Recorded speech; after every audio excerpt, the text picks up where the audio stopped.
यकीन करें, मुझे तो ऐसा लग रहा है कि यही कौंसल जो है 75 साल से हमें रूल कर रही है, मुश्तरका मफादात कौंसल, और यही कौंसल इस वक्त भी हुक्मरान है, मुश्तरका मफादात कौंसल। और अल्लाह इस कौंसल को लंबी उम्र दे, सेहत दे, खुशियाँ दे, सुकून दे, और इसकी जूँ ही ये जवान हो इसकी शादी करे। पहली बात मैडम शेख। दूसरी बात कि इस मुल्क का जो एक बहुत बड़ा मसला है वो है नाअहली, कैपेसिटी इश्यूज़। ये वो इलेक्शन कमीशन है जो अदालत भी बन गया पीटीआई के लिए, और ये वो इलेक्शन कमीशन है जो वारंट भी जारी कर सकता है, जिसकी तौहीन भी हो सकती है। मगर इस इलेक्शन कमीशन के बारे में सुप्रीम कोर्ट कहती है कि ये अपने काम के अलावा सारे काम कर रहा है, और ये वो इलेक्शन कमीशन है जिसने बकौल सुप्रीम कोर्ट आईनी खिलाफ वर्जी का मुर्तकिब पाया गया। और ये वो इलेक्शन कमीशन है जिसके chief election commissioner supreme court में खड़े होकर कहते हैं मैं अपनी आईनी ओहदे पूरे नहीं कर पा रहा, या रुकावटें हैं, इसके बावजूद ओहदे से चिमटे हुए हैं। अब इनको नहीं पता था कि इलेक्शन 5 साल बाद होने हैं, सही। इनको नहीं पता था कि एक मर्दमशुमारी भी होनी है, इनको नहीं पता था कि एक हल्का बंदियां भी होनी है, इनको नहीं पता था कि इस पुरानी पे होनी है या नई पे होनी है। इनको ये कहाँ सारे सोए हुए थे, कहाँ सारे। यार इशू ये है मैडम शेख, मर्दमशुमारी होती है तो कराची वाले रोते हैं कि ये झूठी जाली 2 नंबर मर्दमशुमारी क्यों कर रहे हो। ये अगर दूसरी बात, अगर ये मर्दमशुमारी करनी किस लिए, भट्टी साहब, यानी एजाज हमारे दोस्त भाई ने कहा कि 1 करोड़ 40 लाख वोट जो हैं वो इजाफी हो गए, वो इजाफी हो गए। एक सेकंड सर, एक सेकंड में बात कंप्लीट कर लूं सर। तो वो अगर 1 करोड़ 40 लाख, देखें भट्टी साहब, 1 मिनट भट्टी साहब, एक इस्लाह करना, एक तस्हीह करना चाहता हूँ।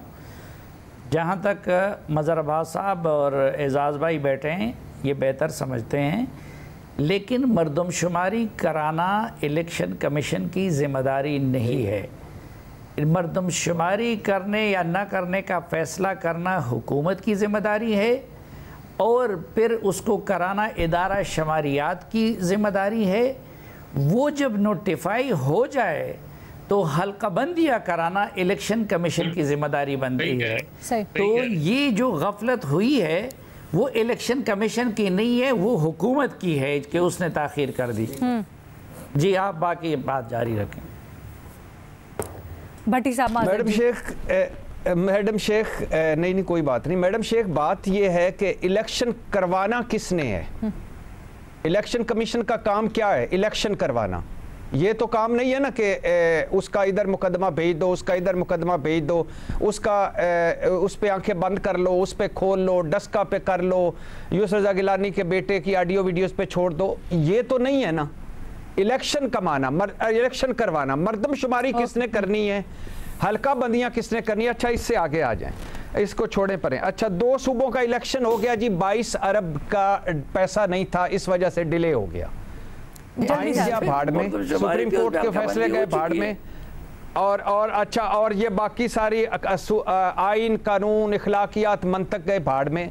22 अरब नहीं थे, फिर उसके बाद अचानक पैसे आ गए, शहबाज शरीफ साहब सैकड़ों अरब के तरक्याती मनसूबे। अच्छा अब मैडम शेख ये है कि इंतखाबात करवाने किस लिए हैं, क्यों करवाना चाहते हैं? झंझट में पड़ना चाहते हैं? इलेक्शन डिले होगा तो फिर कानूनी कार्रवाई, इलेक्शन पुरानी मर्दमशुमारी फिर एतराज, नई मर्दमशुमारी फिर एतराज, इलेक्शन। मतलब लॉन्ग स्टोरी शॉर्ट आप ये कहना चाह रही है बहाने ढूंढ रहे हैं? लॉन्ग स्टोरी नहीं, मेरी बात सुन लीजिए। अगर लॉन्ग आखिरी 30 सेकंड, इलेक्शन करवाने किस लिए?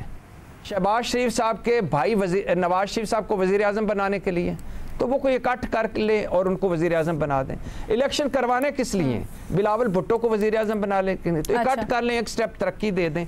ये पूरी सियासत इक़्तिदार में है। राजा रियाज जैसे मासूम अपोजिशन लीडर हैं, मिलकर मुल्की मसाइल हल करें, छोड़ें पुरानी नई, इसकी कानून साजी करें, 5-7 साल के लिए आगे बढ़ें और ये झंझटों को छोड़ें। जो मुल्क और कौम का सवा सत्यानाश हो गया उस पर फोकस करें, छोड़ें इलेक्शन। फिर इन्होंने आना है, फिर इन्होंने कोई मसाइल हमारे हल नहीं होने, यही पार्लियामेंट, यही लोग, यही मसाइल।